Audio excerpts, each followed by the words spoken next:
Sensex मध्ये उद्या आपल्याला अजून मोठी गिरावट बघायला भेटू शकते जर हा एक लेवल ब्रेक झाला तर.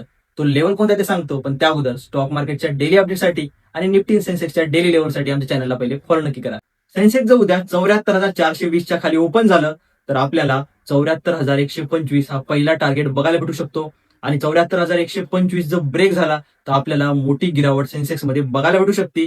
ती म्हणजेच की खालच्या साईडला 73,740, 73,285 पर्यंत आपल्याला बघायला भेटू शकते. आणि 72,760 हा सपोर्ट एक आहे खालच्या साईडला. जर सेन्सेक्सला तेजी करायची असेल तर 75,250च्या वरती निघणं आणि सस्टेन करणं सर्वात जास्त इम्पॉर्टंट आहे. 75,250च्या वरती जर सेन्सेक्स निघाला, सस्टेन केला, तर आपल्याला 75,730 आणि 76,200 हे दोन लेवल वरच्या साईडला बघायला भेटू शकतात. आणि वरच्या साईडला 76,670 हा स्ट्रॉंग रेजिस्टन्स म्हणून वर्क करू शकतो.